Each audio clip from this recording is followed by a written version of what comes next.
Señor les bendiga a todos los hermanos de la Iglesia Bautista Belén.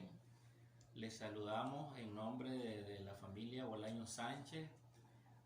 Mandamos un cordial saludo a todos los hermanos y queremos en esta ocasión compartir como familia este texto maravilloso que ha sido de gran bendición para cada uno de nosotros como familia, y es el texto que se encuentra en la carta del apóstol Pablo a los Filipenses capítulo 4, versículo del 4 al 7. Este es un texto que tiene un gran mensaje para la vida de cada uno de nosotros en estos tiempos en el cual esta pandemia azota a toda la humanidad, pero las promesas del Señor son para cada uno de sus hijos. Este texto dice así, lo vamos a leer todos juntos. Versículo 4. Regocijaos en el Señor siempre. Otra vez digo, regocijaos. Vuestra gentileza sea conocida de todos los hombres. El Señor está cerca. Por nada estéis afanosos, sino sean conocidas vuestras peticiones delante de Dios en toda oración y ruego con acción de gracias. Y la paz de Dios, que sobrepasa todo entendimiento, guardará vuestros corazones y vuestros pensamientos en Cristo Jesús. Amén. También queremos dejar en esta ocasión un precioso canto que también habla acerca de esa promesa maravillosa que el Señor nos ha dado, y es ese precioso canto que dice: comprado con sangre por Cristo, con gozo al cielo yo voy. Dice este precioso canto. Vamos a entonarlo y esperamos que sea de bendición para la vida de cada uno de ustedes. Comprado con sangre por Cristo, con gozo al cielo yo voy, librado por gracia infinita, ya sé que su hijo yo soy. Lo sé, comprado con sangre yo soy. Lo sé, con Cristo al cielo yo voy. Soy libre de pena y culpa, su gozo Él me hace sentir. Él llena de gracia mi alma, con Él es tan dulce vivir. Lo sé, comprado con sangre yo soy. Lo sé, con Cristo al cielo yo voy. En Cristo yo siempre medito y nunca le puedo olvidar. Callar sus favores no puedo, voy siempre a Jesús a alabar. Lo sé, comprado con sangre yo soy. Lo sé, con Cristo al cielo yo voy. Seguro sé que la belleza del gran Rey yo voy a mirar. Ahora me guarda y me guía y siempre me quiere ayudar. Lo sé, comprado con sangre yo soy. Lo sé,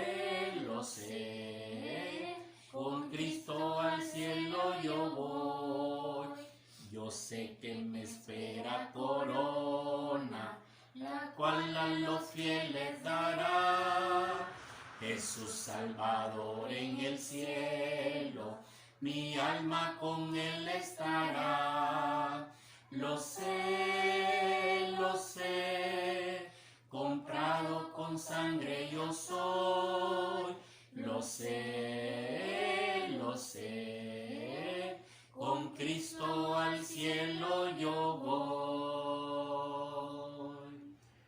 esperamos que este tiempo sea un tiempo de bendición y que cada uno de nosotros, cada familia de la iglesia, tenga presente siempre las promesas del Señor, porque fiel es el que prometió y es fiel para cumplir todo lo que ha prometido a cada uno de nosotros. Sigamos adelante en oración, cada uno por los hermanos, por las familias que han sido afectadas, y sigamos adelante, que el Señor lo que ha prometido es bendición para cada uno de nosotros y en especial vida eterna a través de su Hijo Jesucristo. Que el Señor les bendiga a todos en donde quiera que se encuentre y que el Señor bendiga a cada uno de ustedes.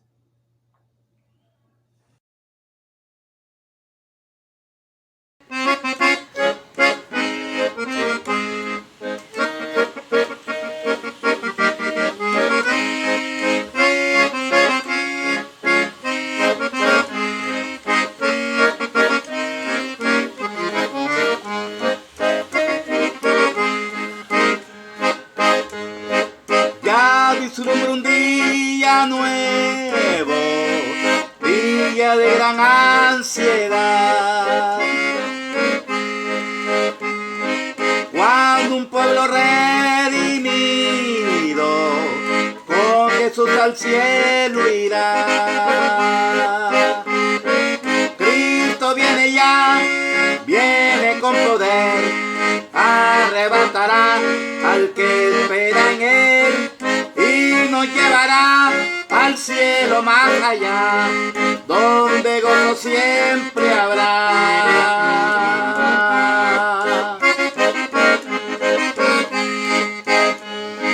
Las señales de hoy en día deben al cristiano dar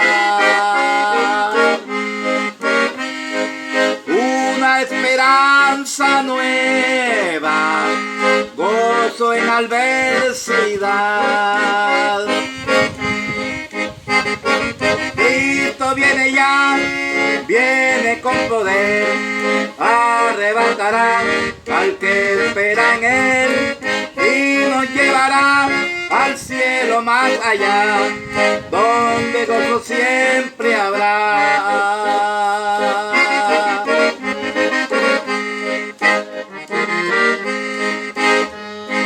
Mientras en el mundo hay guerra, hambre, peste y dolor, reinará el anticristo con poder y gran terror.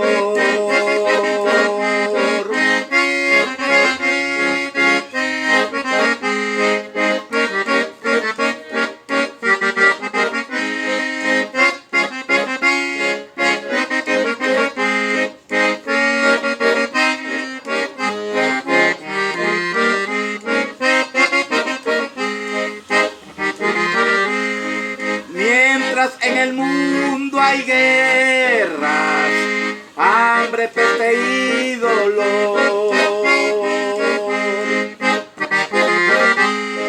reinará el anticristo con poder y gran terror. Cristo viene ya, viene con poder, arrebatará al que espera en él y nos llevará al cielo más allá, donde gozo siempre habrá.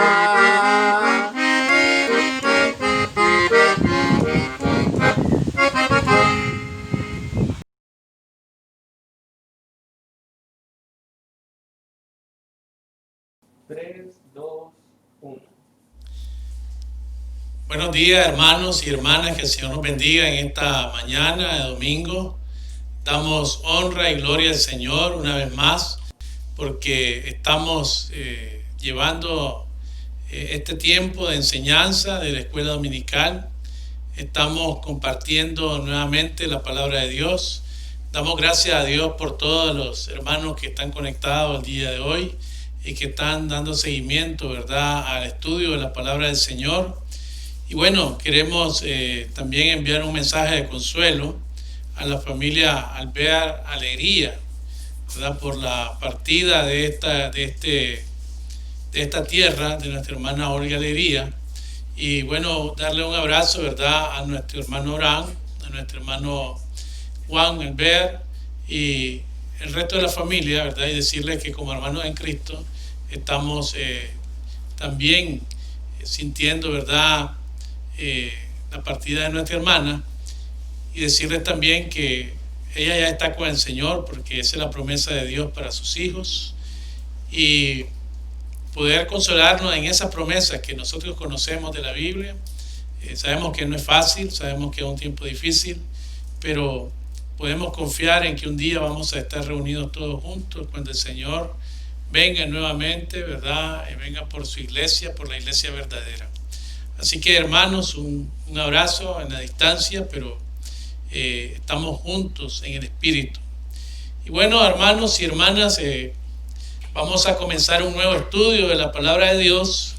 Vamos a empezar una serie de estudios de doctrina bíblica acerca del tema del arrepentimiento.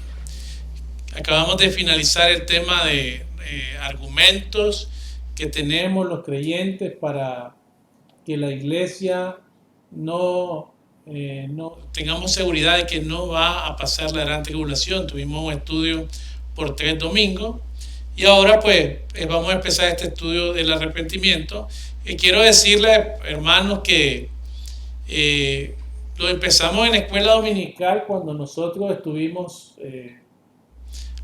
reunidos todavía. Creo, de acuerdo al documento que yo tenía archivado, que fue el 15 de marzo, la vez que se tocó este tema, se tocó en cada clase. Y yo voy a retomar ese tema hoy para empezar y darles continuidad, ¿verdad?, al estudio que habíamos empezado. Y voy a pedirles que busquemos en nuestras Biblias el pasaje del Hijo Pródigo, Lucas capítulo 15, y voy a pedirles que busquemos del verso 14 hasta el verso 21. Y leamos toda la palabra del Señor y luego podamos orar al Señor. Dice la palabra del Señor, Lucas capítulo 15, del verso 14 al 21. Y cuando todo lo hubo malgastado, vino una gran hambre en aquella provincia y comenzó a faltarle. Y fue y se arrimó a uno de los ciudadanos de aquella tierra, el cual le envió a su hacienda para que apacentase cerdos. Y deseaba llenar su vientre de las algarrobas que comían los cerdos, pero nadie le daba. Y volviendo en sí dijo: ¿cuántos jornaleros en la casa de mi padre tienen abundancia de pan, y yo aquí perezco de hambre? Me levantaré e iré a mi padre y le diré: Padre, he pecado contra el cielo y contra ti. Ya no soy digno de ser llamado tu hijo. Hazme como uno de tus jornaleros. Y levantándose vino a su padre, y cuando aún estaba lejos lo vio su padre, y fue movido a misericordia, y corrió y se echó sobre su cuello y le besó. Y el hijo le dijo: Padre, he pecado contra el cielo y contra ti, y ya no soy digno de ser llamado tu hijo. Pero el padre dijo a su siervo: Sacad el mejor vestido y vestidle, poned un anillo en la mano y calzados en sus pies.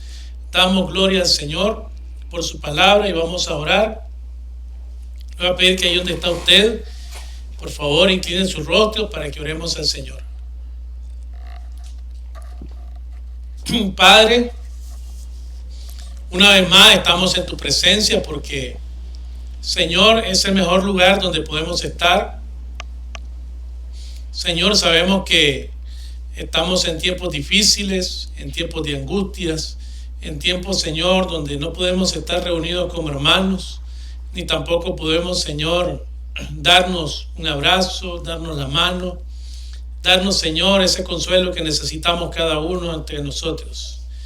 Yo te pido, Señor, que seas tú trayendo consuelo y paz a la familia Alvear Alegría, Señor. Tú conoces la situación, Señor. Han perdido un ser muy querido, que no es fácil, Señor. Esa pérdida no es fácil en ningún momento.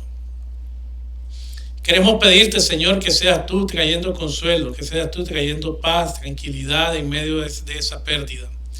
Y que, Señor, seas tú abrazándole, Señor. Señor, con tu amor, con tu misericordia. Y te ruego por cada uno de nosotros, Señor, para que nos ayudes en este tiempo que vamos a estudiar tu palabra, a entenderla, Señor, como tú quieres, y a aplicarla sobre todo a nuestras vidas, Señor. Siempre te pedimos perdón por nuestros pecados, siempre oramos, Señor, pidiéndote que nos limpies de todo mal, de toda maldad que esté en nuestra mente, en nuestros corazones, y de todas esas cosas que están siempre cortando nuestra comunión contigo, Señor. Ayúdanos porque nosotros no podemos solos, pero estamos dispuestos, Señor, a que tú hagas tu voluntad en la vida de cada uno de nosotros. Bendícenos, Señor, con tu palabra y que tu Espíritu Santo, oh Señor, sea trayéndonos siempre, revelándonos siempre tu verdad. En el nombre poderoso de Jesucristo, nuestro Salvador, oramos. Amén y amén. Muy bien, entonces, hermanos, decíamos que vamos a tener esta serie de estudios acerca del arrepentimiento. Y como propósito, hermanos, necesitamos estudiar el verdadero significado del arrepentimiento. El arrepentimiento, hermanos, es importante o es de importancia vital debido a que el pecado trae el juicio de Dios y la comunión con Dios de cada uno de nosotros solo es posible a través del arrepentimiento verdadero y sincero. Podemos por un momento entonces pensar en estas dos preguntas, hermanos. Primero, ¿qué significa arrepentimiento? Usted, piense un momento, ¿qué es arrepentimiento para mí? Y segundo, ¿es lo mismo arrepentimiento que remordimiento? Dos preguntas en las cuales tenemos que estar pensando ahora mismo, y no le voy a pedir que ya demos la respuesta, sino que a través del estudio nos vamos a dar cuenta qué es el arrepentimiento y si es lo mismo arrepentimiento que remordimiento. Hermanos y hermanas, hoy en día muy poco se habla de este tema en las iglesias y muy poco se dice de la necesidad, ¿verdad?, del arrepentimiento, y también muy poco se dice del significado que tiene el arrepentimiento. Y por lo tanto, en la vida de las iglesias, el arrepentimiento se ha vuelto casi como una palabra olvidada. Si el arrepentimiento, hermano, es requerido por Dios de parte de todos los hombres y en todo lugar, entonces debemos saber cada uno de nosotros su significado, y debemos no solamente saber su significado, sino que también debemos reflexionar si estamos practicando el verdadero arrepentimiento en nuestras vidas. Hay algunas ideas erróneas que hay en muchas personas y que se oyen hoy, ¿verdad?, en estos tiempos acerca del arrepentimiento. Por ejemplo, muchos hoy niegan la necesidad del arrepentimiento, diciendo que no se puede aplicar arrepentimiento en el tiempo de la gracia. Esa es una de las ideas que se mueven entre los predicadores, entre los teólogos y aún entre la gente común de la iglesia. La otra idea es que algunos dicen que todo lo que falta para ser salvo en esta época es creer. Bueno, y no es tan, digamos, no es tan negativo en ese sentido la idea, ¿verdad? No está completamente errado, pero creer es el paso que cada uno de los creyentes tenemos que dar, pero luego de venir al arrepentimiento, pidiendo perdón por nuestros pecados. Otros, que es la otra idea que está en el ambiente, aunque no nieguen que el arrepentimiento sea esencial, lo ignoran o lo pasan por alto, es decir, lo saltan, lo dejan allí. Ahora piense usted por un momento también qué problemas resultan de este tipo de enseñanzas y creencias en la iglesia. Yo quiero darle algunos argumentos, algunos aportes a esta pregunta. ¿Qué problemas trae para la iglesia este tipo de enseñanza y creencia? Bueno, Primero que nada debemos estar claros que no están enseñando la Biblia, porque el arrepentimiento es una doctrina bíblica, es decir, una doctrina que está en la Biblia. Fíjese usted que el arrepentimiento fue el primer mensaje en el ministerio de Juan el Bautista. Allá en Mateo capítulo 3, versos 1 y 2, dice: en aquellos días vino Juan el Bautista predicando en el desierto de Judea y diciendo: arrepentíos, porque el reino de los cielos se ha acercado. Segundo lugar, el arrepentimiento fue el primer mensaje en el ministerio del Señor Jesucristo. Marcos 1, 14 y 15, pero también está registrado en los otros evangelios sinópticos, tanto en Mateo como en Juan. Dice: después que Juan fue encarcelado, Jesús vino a Galilea predicando el evangelio del reino de Dios, diciendo: el tiempo se ha cumplido y el reino de Dios se ha acercado. Arrepentidos y creed en el evangelio. Tercero, el arrepentimiento fue el primer mensaje del ministerio del Espíritu Santo por medio del apóstol Pedro. Hechos 2:38, Pedro les dijo: arrepentíos y bautícese cada uno de vosotros en el nombre de Jesucristo para perdón de los pecados, y recibiréis el don del Espíritu Santo. Y número 4, el arrepentimiento ocupó un lugar prominente en la enseñanza de los apóstoles. Los apóstoles siempre hablaron del arrepentimiento. Hechos 17:30 dice: pero Dios, habiendo pasado por alto los tiempos de esta ignorancia, ahora manda a todos los hombres en todo lugar que se arrepientan. Entonces, hermanos, podemos ver con claridad que el arrepentimiento es un requisito tan esencial como la fe para que la persona llegue a convertirse en un verdadero cristiano. Debido a que hoy, como decía antes, en muchas iglesias no se enseña ni se predica el arrepentimiento, es que podemos ver miles de personas no arrepentidas e inconversos dentro de la iglesia, es decir, uniéndose a la iglesia.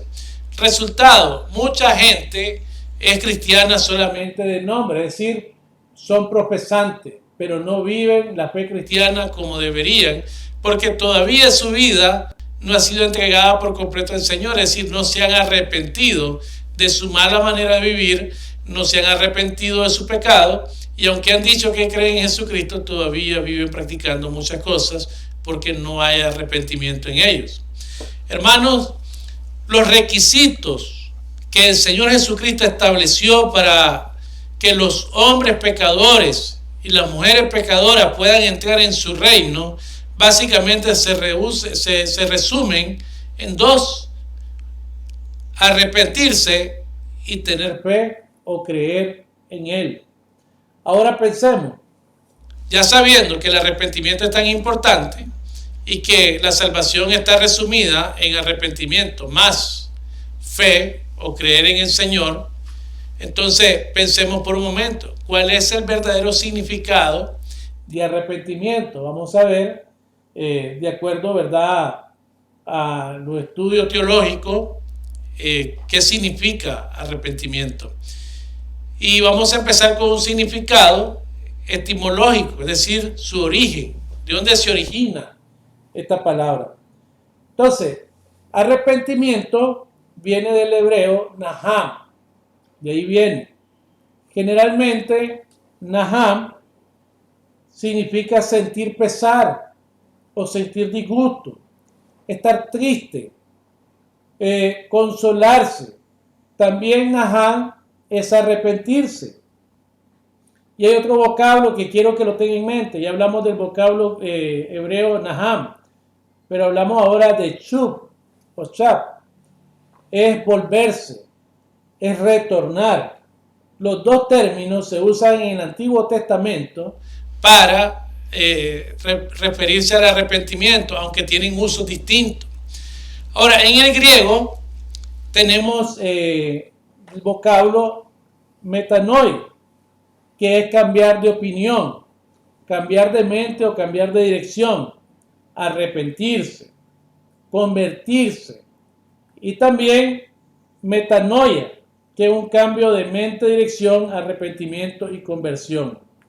Arrepentirse, hermanos, en las lenguas modernas, expresa una verdad central en la historia de la revelación de Dios a los hombres. La necesidad del arrepentimiento para entrar en el reino de Dios es algo que el Nuevo Testamento afirma tajantemente. Vemos varias citas en las cuales se habla del arrepentimiento. Mateo 3:8 dice: haced pues frutos dignos de arrepentimiento. Lucas 5:32, no he venido a llamar a justos, sino a pecadores al arrepentimiento, dice el Señor. Hechos 5:31 dice: a este Dios ha exaltado con su diestra por príncipe y salvador, para dar a Israel arrepentimiento y perdón de pecados. Hechos 11:18 dice: entonces, oídas estas cosas, callaron y glorificaron a Dios diciendo, de manera que también a los gentiles ha dado Dios arrepentimiento para esta vida. También Hechos 26:20, sino que anunciéis primeramente a los que están en Damasco y en Jerusalén y por toda la tierra de Judea, y a los gentiles que se arrepintiesen y se convirtiesen a Dios, haciendo obras dignas de arrepentimiento.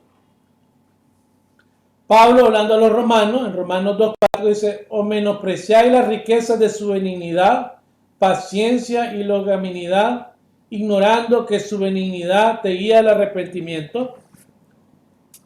Entonces vemos cuántos textos en el Nuevo Testamento nos enseñan o nos introducen el tema del arrepentimiento como algo necesario para entrar al reino de Dios.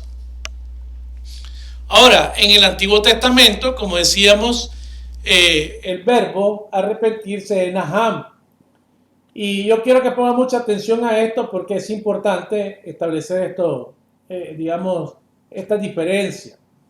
Naham expresa un cambio contemplado en los tratos de Dios con los hombres, para bien o para mal, en conformidad con los justos juicios de Dios.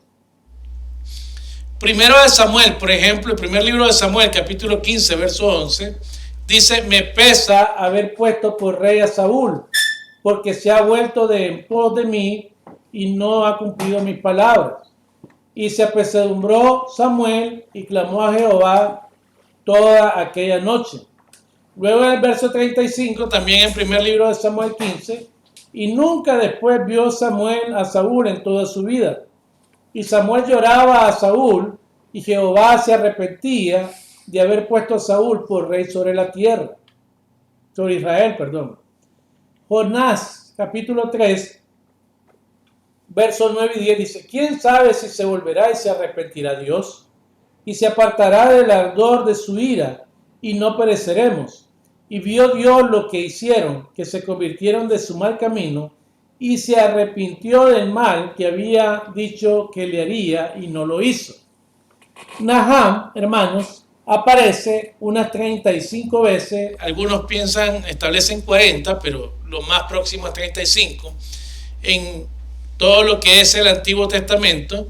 Y quiero decirle, estimados hermanos y hermanas, que expresa o denota dos ideas. La primera: por un lado, cuando aparece Naham, da a entender la tristeza de Dios. Dice el texto que leímos, ¿verdad? En el verso 11, se apesadumbró y se arrepintió, dice el verso 11 y en el verso 35. Ahora, a causa del mal comportamiento del ser humano, es decir, expresa la tristeza de Dios a causa del comportamiento de los hombres en la tierra. Y por otro lado, expresa una acción como que si Dios cambiara de parecer. Por ejemplo, Jonás 3:9. ¿Quién sabe? Dice el texto. Es una indicación de la posibilidad de que Dios se retractara de su amenaza. Usted puede ver el texto. Dice: ¿quién sabe si se volverá y se arrepentirá Dios? Entonces, ese quién sabe es una indicación de la posibilidad de que Dios se retracte de la amenaza que había hecho. Pero en el verso 10, Dios cambió de parecer, Dios se arrepintió. Cuando se cumplen las condiciones establecidas por Él dentro de sus planes eternos para el mundo y la humanidad, es probable que el mensaje del profeta incluyera estas condiciones. Es decir, el profeta predicó, el profeta trajo el mensaje, la gente entendió, la gente oyó, la gente cambió su manera de ver las cosas, su manera de entenderla, cambió su manera de vivir, y entonces Dios, cambió, dice, se arrepintió, cambió de parecer respecto a lo que le había dicho que iba a hacer con ellos. Lo otro, hermano, es que el verbo arrepentirse, Naham, también implica muchas veces algo negativo, no solamente positivo, para el hombre, para certificar que Dios no cambiará el propósito que ha anunciado. Entonces, lo primero que vemos, un significado de Dios entristeciéndose, Dios apesadumbrado, y eso, ¿verdad?, trae en él arrepentimiento acerca de lo que ha hecho con el hombre por el comportamiento del hombre. Y lo otro es un cambio de parecer, porque Dios le permite al hombre, recibir el mensaje, y el hombre o la mujer cambia su manera de actuar, y entonces Dios cambia también su parecer respecto a lo que había prometido que iba a hacer el hombre. Pero no siempre es así, decíamos. La otra forma es que puede significar algo negativo, Naham, para el hombre. Y eso como una certificación de que Dios no cambia su propósito que ha anunciado. Primero de Samuel 15:29 dice, además, el que es la gloria de Israel no mentirá, ni se arrepentirá, porque no es hombre para que se arrepienta. Salmo 104, dice el salmista, juró Jehová y no se arrepentirá. Tú eres sacerdote para siempre, según el orden de Melquisedec. Jeremías 4:28, porque por esto se enlutará la tierra y los cielos arriba se oscurecerán, porque hablé, lo pensé y no me arrepentí, y ni desistiré de ello, dice el Señor. Entonces, hermanos, tenemos dos aspectos, dos usos del mismo vocablo en momentos distintos con distintas aplicaciones. Ahora la pregunta, ¿es una contradicción esto? Bueno, no es una contradicción, en lo absoluto no hay ninguna contradicción. Podemos verlo, hermanos, a través del mensaje de Dios, a través del Evangelio. Es decir, el mensaje del Evangelio de salvación es el mejor ejemplo que nosotros podemos tener para entender estos cambios y estos usos que Dios hace del vocablo Naham en el Antiguo Testamento. Por ejemplo, Dios ha dictado sentencia para el hombre por su condición de pecador, por estar en pecado. Romanos 3:23 dice, por cuanto todos pecaron, están destituidos, separados de la gloria de Dios. Y Romanos 6:23, la primera parte dice, la paga del pecado es muerte. Es decir, la sentencia de Dios para el hombre, para que podamos entender el doble funcionamiento del verbo, lo estamos haciendo con el ejemplo que nosotros tenemos más fácil de ver en el Nuevo Testamento. La sentencia de Dios para el hombre por el pecado es separado de él, es muerte, la muerte física. Sin embargo, el hombre o la mujer puede salir de esa condición a través de Jesucristo. Juan 3:16, un texto que nosotros conocemos bien claramente, porque de tal manera amó Dios al mundo, que ha dado a su Hijo unigénito para que todo aquel que crea no se pierda, mas tenga vida eterna, nos muestra que el hombre, si viene a Cristo, si cree, si cambia o deja que Cristo cambie su vida, entonces no va a ir a condenación eterna. Sin embargo, la sentencia de Dios está ahí. Hay otros textos que respaldan, al igual que Juan 3:16, los requisitos que Dios pone al hombre para la salvación. Por ejemplo, Juan 1:12, mas a todos los que le recibieron, a los que creen en su nombre, le dio potestad de ser hechos hijos de Dios. Primera de Juan 5:11 y 12, que muchos lo usamos. Dice el Señor, el que tiene al Hijo tiene la vida, el que no tiene al Hijo de Dios no tiene la vida. Romanos 5:8, mas Dios muestra su amor para con nosotros, que siendo pecadores Cristo murió por nosotros. Y Romanos 9 y 10, cuando nos dice, ¿verdad?, que si confesamos con nuestra boca que Jesús es el Señor y que Dios lo levantó de los muertos, seremos salvos. Entonces, la sentencia de Dios está ahí, pero cuando el hombre decide seguir a Cristo, se arrepiente de su mala manera de vivir y entrega su vida a Cristo, esa sentencia se anula. ¿Por qué? Por el sacrificio de Cristo en la cruz del Calvario. ¿Cambia la posición de Dios? ¿Cambia la sentencia de Dios? No. Al final de los tiempos, Dios va a venir como juez a cumplir la sentencia de lo que Él ha dicho con aquellos que no han creído. Mateo 25:34, por ejemplo. Entonces el rey dirá a los de su derecha: venid, benditos de mi Padre. Heredar el reino preparado para nosotros desde la fundación del mundo. Ahí está la sentencia para el que cree. Va a heredar el reino, ¿verdad? Para el que entrega su vida a Cristo. Para el que cambia su vida, se arrepiente de su vida pasada y vuelve al Señor. Va a heredar el reino del Padre, el reino de los cielos. Y en el 41, entonces dirá también a los de la izquierda: apartados de mí, maldito, al fuego eterno preparado para el diablo y sus ángeles. Entonces la sentencia se cumple al final para aquellos que no creen. Pero está la posibilidad de que el hombre que cree, el hombre que recibe a Cristo como su Señor y Salvador, bueno, recibe salvación y vida eterna en Cristo Jesús. Y entonces la sentencia de Dios, ¿verdad?, para el hombre por el pecado queda anulada. No porque nosotros hagamos algo bueno, ni porque seamos algo bueno, sino por el sacrificio de Cristo en la cruz del Calvario. Entonces, cuando venimos a Cristo, nos arrepentimos de nuestros pecados, de nuestra mala manera de vivir. Dios cambia de parecer respecto a nosotros porque hemos hecho un cambio, hemos hecho una profesión de fe, porque nosotros decidimos hacer lo que Él ha dicho en su palabra. Pero su sentencia está vigente para todos aquellos que no obedecen ni oyen su palabra. Con este ejemplo que les estoy poniendo, que espero que haya sido fácil para ustedes entender, pueden entender también, hermanos, la forma en que se aplica el verbo, el vocablo naham en el Antiguo Testamento. Ahora, por otro lado, hermanos, naham también se refiere a la actitud de Dios hacia el hombre en función de su relación personal o la orientación de su camino por lo que una persona anda. Es decir, la relación de Dios con el hombre está determinada o determina la aplicación del vocablo naham. Es decir, un hombre sin Dios, una nación que no quiere nada con Dios, una persona que no quiere nada con Dios, va a traer el verbo, ¿verdad?, naham, como algo que nos va a implicar que lo que Dios ha dicho, Él lo va a hacer y lo va a cumplir.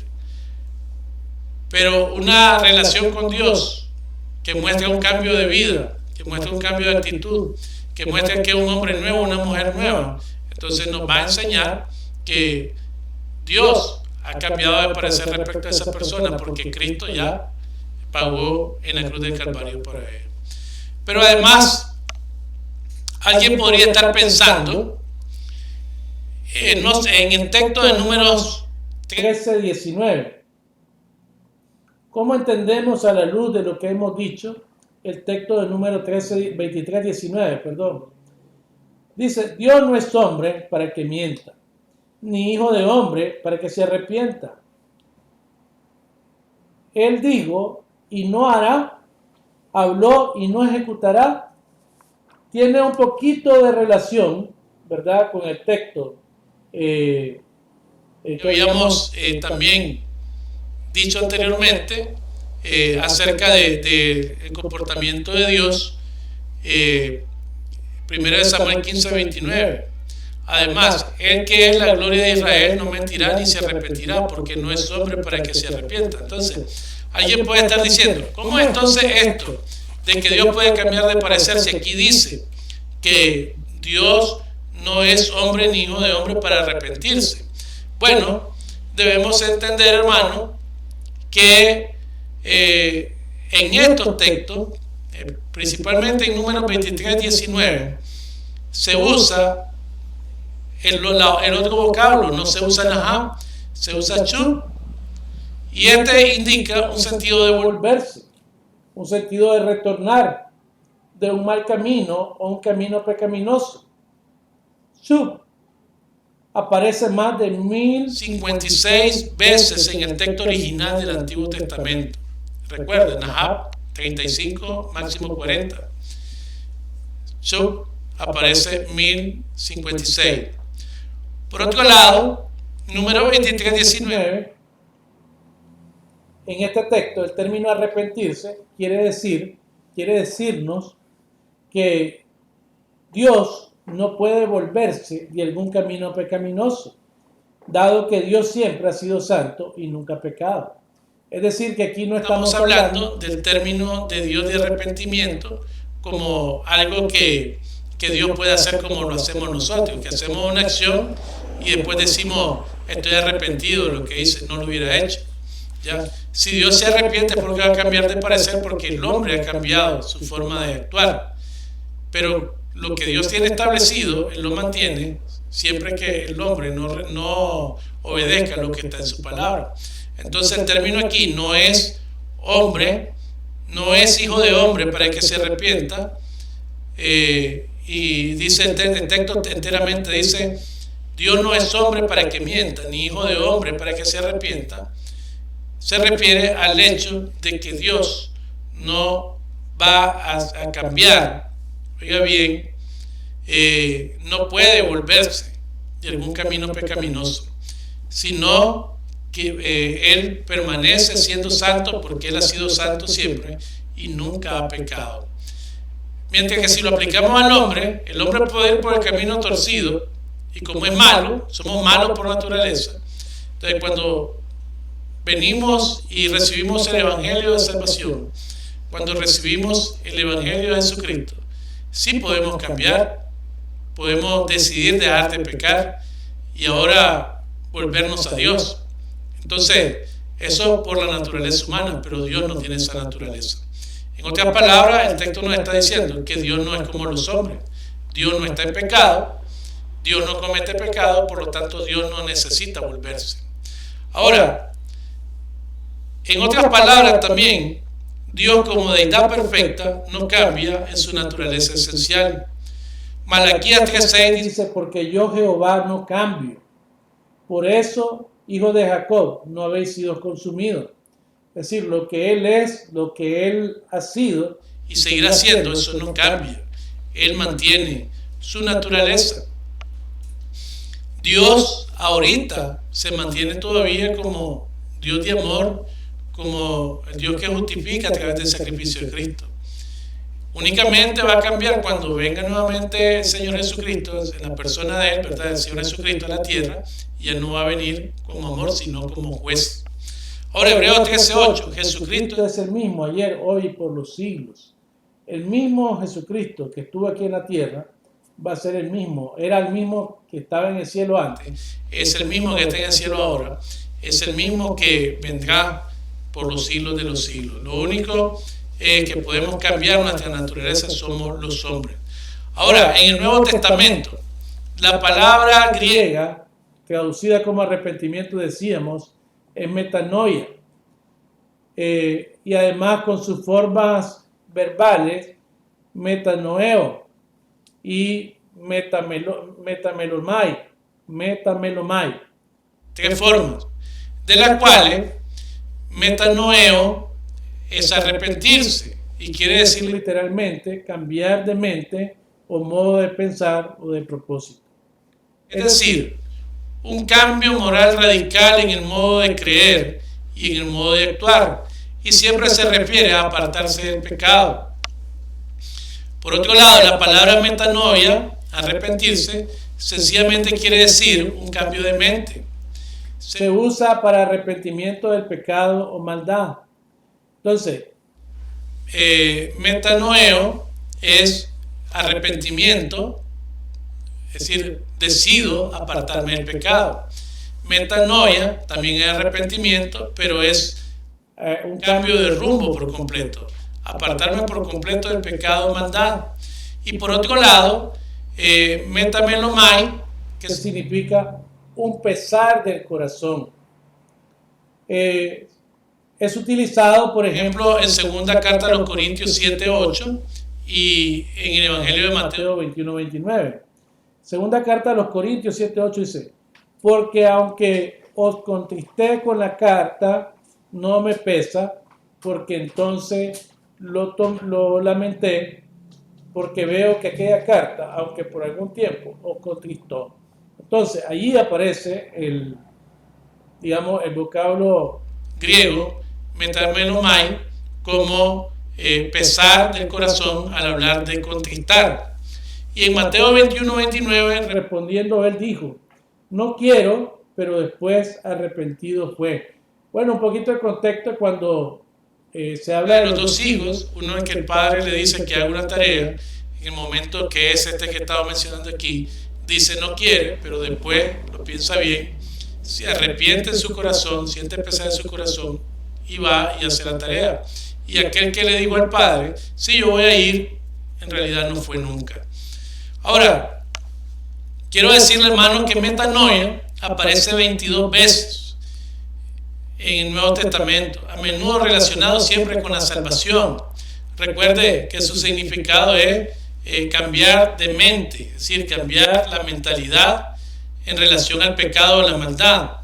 Aparece 22 veces en el Nuevo Testamento, mientras que metanoeo aparece 34 veces.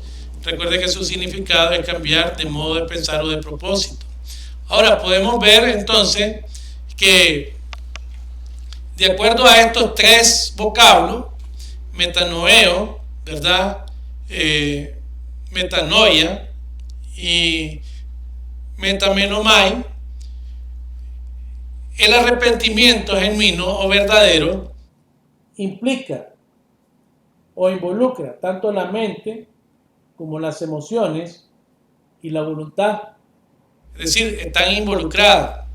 Cuando hablamos de las emociones,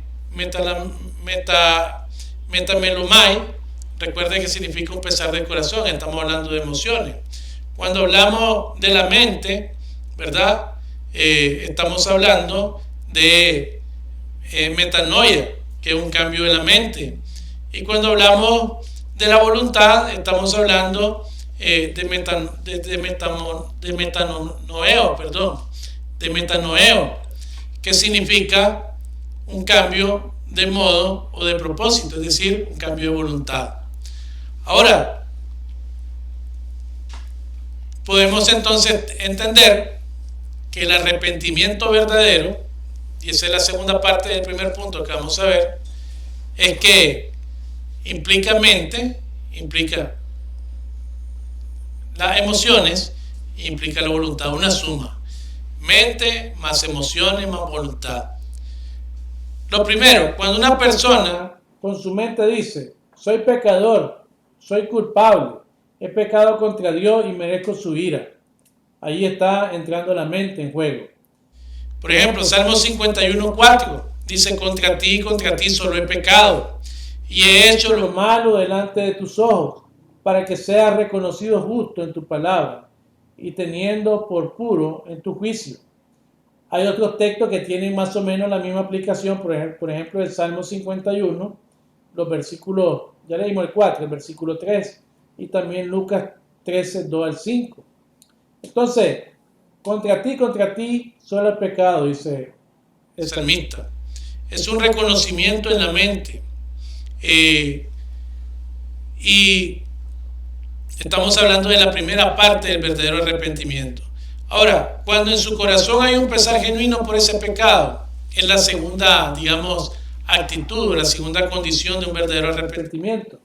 Por ejemplo, segunda carta a los Corintios 7:11 dice, porque la tristeza, recuerden que la tristeza, estamos hablando de un pesar del corazón, metamelomai,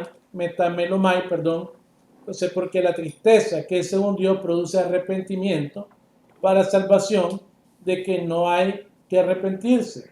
Pero la tristeza del mundo produce muerte.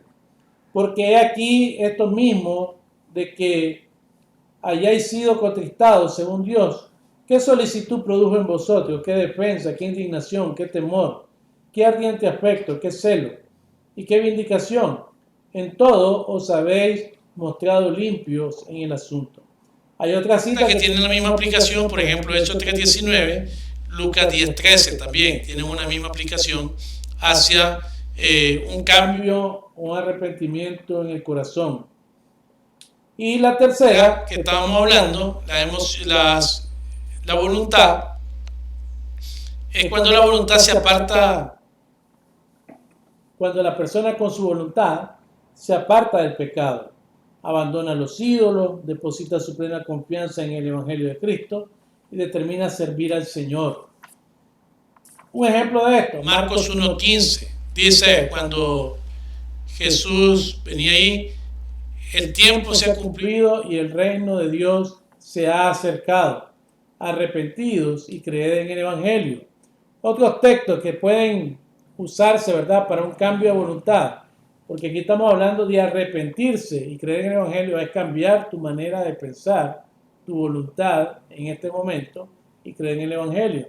Hay otros textos como Isaías 14:6, Ezequiel 14:6, Ezequiel 18:30, 1 Tesalonicenses 1:9, Hechos 26:20.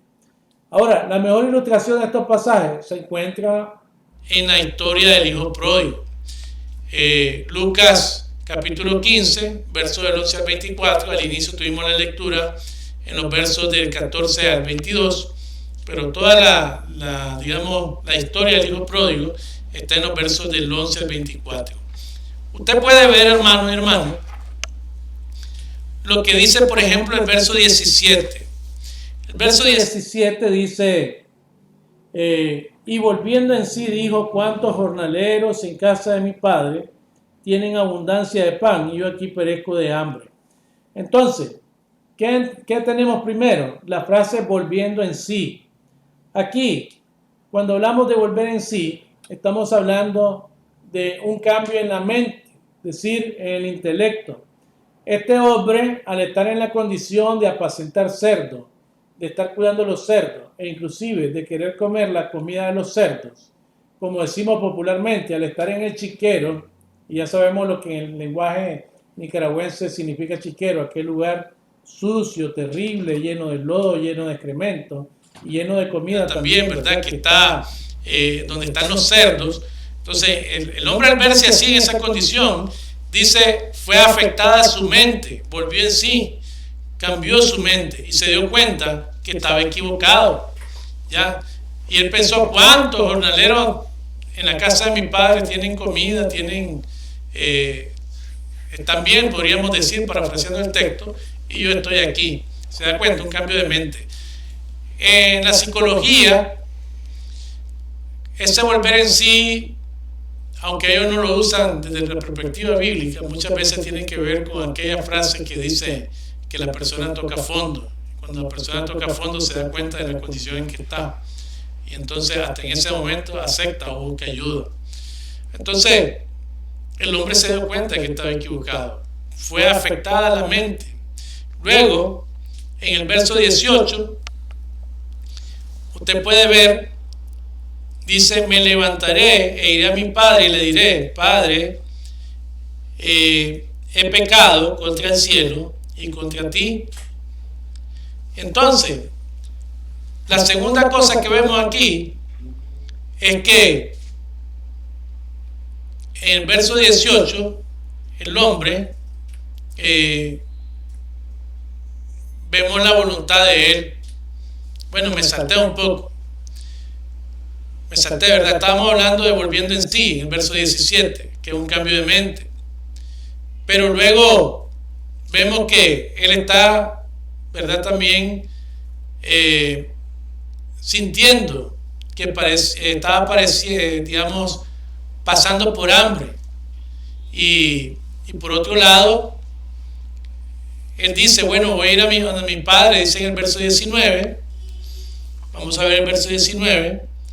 Y le diré, ya no soy digno de ser llamado tu hijo. Hazme como uno de tus jornaleros. Entonces, estamos hablando de emoción. Bueno, cuando sentimos hambre, aunque es una necesidad básica, bueno, también nuestra emoción se afecta porque tenemos hambre. Es una condición del ser humano. Pero también cuando él dice, bueno, yo voy a ir a mi padre y le diré, yo no soy digno de ser llamado hijo tuyo, estamos hablando de algo emocional también. Él sabía que había fallado y que no tenían ningún derecho a volver. Entonces, estamos hablando de que está reconociendo que había sido tan necio en su corazón con su padre y que no había hecho lo correcto. Entonces, ya vimos que se afecta la mente, se afecta el corazón y luego también se afecta la voluntad, que es lo que hemos leído en el verso 18. Dice, me levantaré e iré a mi padre y le diré, Padre, he pecado contra el cielo y contra ti. Ya cuando se afecta la voluntad, entonces la voluntad genera cambio, ¿verdad? Porque a veces no basta admitir en la mente o de forma emocional que estamos mal, que estamos en una situación penosa. Todavía nosotros tenemos que actuar. En el caso del hijo pródigo, él tenía que volver a su hogar, tenía que mostrar el cambio. Es decir, la ruta que él llevaba en esta dirección, él tuvo que cambiar, dar la vuelta y cambiar su dirección para al otro lado. Pero recuerden, primero tuvo que ver la mente, luego tuvo que ver sus emociones y por último tuvo que ver su voluntad. Entonces son las tres cosas, ¿verdad?, que nos muestran el arrepentimiento genuino, el arrepentimiento verdadero en la vida del hombre y la mujer en el Nuevo Testamento. Ahora, concluyamos con las preguntas iniciales. ¿Qué es el arrepentimiento? Bueno, ya vimos ahora el verdadero significado del arrepentimiento. Un cambio de parecer en el Antiguo Testamento. Un cambio, digamos, también de rumbo, un cambio de dirección. En el Nuevo Testamento un cambio de mente, un cambio de las emociones y un cambio en la voluntad. Y ya vimos también cómo se practica, ¿verdad?, a través del ejemplo del hijo pródigo. Entonces debemos preguntarnos de manera personal cada uno de nosotros, ¿he practicado el verdadero arrepentimiento en mi vida? O sea, usted debe estar seguro o segura si usted se ha arrepentido de su mala manera de vivir y si ahora que está en Cristo ya no está viviendo como vivía antes. Ahora usted tiene que también hacerse esta pregunta: ¿cree que en la iglesia se está practicando el verdadero arrepentimiento? Y yo no quiero que piense en Juan, en Pedro, en la chica, en Pablo o en la María, que a veces estamos pensando en aquellas personas cómo viven y estamos juzgándolas. No quiero que piensen eso. Piense en su propia manera de vivir. Si como iglesia estamos practicando el verdadero arrepentimiento. Es más, yo le diría que usted pueda pensar si como iglesia estamos promoviendo que la gente venga en arrepentimiento al Señor. Actualmente usted puede preguntarse también, cuando yo fallo a Dios, cuando yo hago lo malo delante de Dios, mi mente y mi corazón, mi voluntad se vuelven a Dios en reconocimiento o solamente queda a nivel de la mente. Le fallé a Diosito, como dice mucha gente. Ay, Diosito, ya le fallé. No se quede aquí, tiene que bajar de la mente, tiene que ir a las emociones y tiene que provocar un cambio de actitud, un cambio en la voluntad. Finalmente, hermanos, es importante preguntarnos de acuerdo a los siguientes textos. Y antes de hacer la pregunta, quiero que vean los textos. Marcos 1:15 dice, diciendo, el tiempo se ha cumplido y el reino de Dios se ha acercado. Arrepentido y creed en el Evangelio. Y Hechos 20:21, testificando a los judíos y a los gentiles acerca del arrepentimiento para con Dios y de la fe en nuestro Señor Jesucristo. Y la pregunta que tenemos que hacernos a raíz de estos textos para finalizar este estudio, esta primera parte del estudio, es si mi fe está relacionada con mi práctica de arrepentimiento genuino o verdadero. Es decir, mi fe, ¿qué relación tiene con mi práctica de arrepentimiento genuino o verdadero? Ya esto es una evaluación personal, porque como hemos hablado muchas veces, los creyentes no estamos exentos del pecado. Mientras estamos en este cuerpo carnal, dice Pablo allá en Romanos 7, este cuerpo nos hace pecar. Pero esa es la condición por la que nos encontramos. Una mirada nos hace pecar. De repente viene un pensamiento, nos hace pecar. Pero hay otro pecado que muchas veces está en nosotros y es la vida práctica. Y entonces hay muchos hombres y muchas mujeres que vivimos pecando voluntariamente, o como se usa comúnmente para otras cosas, vivimos pecando consuetudinariamente. Y entonces ya no estamos hablando de una persona que comete una falla y se arrepiente, porque significa que si se arrepintió hubo un cambio de rumbo, hubo un cambio en la mente, un cambio en las emociones y un cambio en la voluntad que lo hace volverse a Dios. Sino que estamos hablando de aquella persona que dice, sí le fallé a Dios, qué barbaridad, hice tal cosa, Señor, perdóname, pero sigue fallando, sigue haciendo lo malo. Entonces no hay arrepentimiento. Entonces tenemos que pensar, si mi fe en Jesús, si mi fe en Dios tiene la correcta relación con mi práctica de arrepentimiento. Jesús dice allá en Juan capítulo 2, verso 1, que ahí es, hijitos míos, estas cosas os escribo para que no pequen. Pero si pecan, abogado tienen para con el Padre, Jesucristo el justo. Es decir, Jesús es nuestro abogado delante de Dios cuando pecamos. Pero no es un abogado que va a estar consintiendo que nosotros pequemos continuamente, deliberadamente, sino es el abogado que tenemos para cuando venimos arrepentidos delante de Dios a pedirle perdón por nuestros pecados y dispuestos a que Él cambie nuestra vida y nosotros dejar que Él cambie todo lo que Él necesita cambiar en nosotros. Entonces tenemos que analizarnos bien desde la perspectiva de Dios, porque como dije al inicio, muchas iglesias no están practicando el arrepentimiento, ni lo están promoviendo, ni lo están enseñando. Es fácil decir soy cristiano porque yo levanté la mano y creo en Jesucristo, pero creer que es la fe va precedido de arrepentimiento, que es haber reconocido mi condición de pecador y pedirle al Señor perdón por todos mis pecados y determinarme a una vida nueva, una vida cambiada, una vida abundante que Jesús nos ha prometido. Que Dios bendiga su palabra. Vamos a orar en este tiempo. Espero que el próximo domingo que vamos a continuar con este estudio, usted pues siga la secuencia del estudio y que lo poco que hayamos aprendido hoy, y vimos muchos términos, dimos mucha explicación, sea de bendición para su vida, para la vida también de la iglesia, y que podamos ponerlo en práctica, ¿verdad? Que podamos practicar el verdadero arrepentimiento. Oremos. Padre, te damos gracias una vez más por tu palabra. Gracias porque entendemos claramente a la luz de tu palabra que necesitamos, Señor, practicar un verdadero arrepentimiento en nuestras vidas. Entender el significado de arrepentimiento y ponerlo en práctica. Te ruego, Señor, por la vida de cada uno de nosotros. Tú conoces, Señor, cómo estamos viviendo. Tú conoces, Señor, cómo andamos.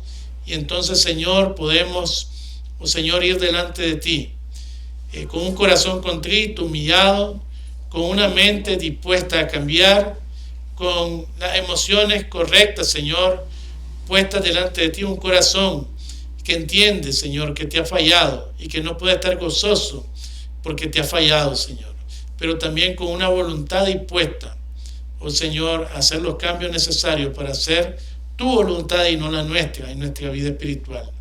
Bendice, Señor, a cada hermano y hermana que ha podido escuchar este estudio, que ha podido estar presente o que lo está, oh Señor, viendo en diferido, y sé tu, Señor, aplicándolo a nuestras vidas.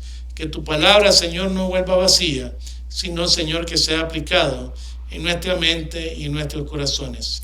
Bendice a nuestros hermanos enfermos también. Oramos, Señor, para que tú traigas sanidad a la vida de cada uno de ellos. Y siempre oramos por la familia Alvear Alegría, Señor, para que tú les des paz, les des tranquilidad en medio, Señor, de la pérdida que han tenido. Gracias, Señor, por todo. En el nombre poderoso de Cristo Jesús oramos. Amén y amén.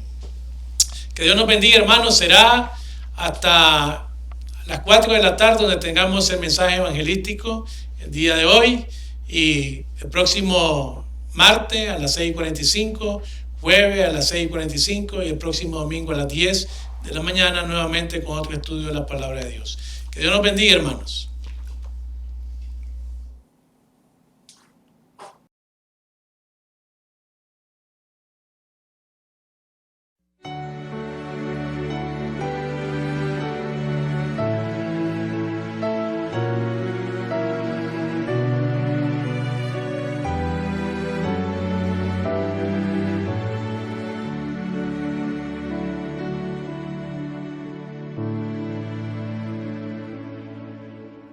Salvador,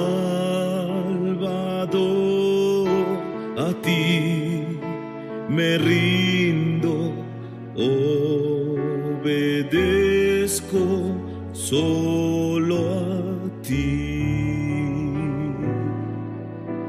Mi guiador, mi fortaleza, todo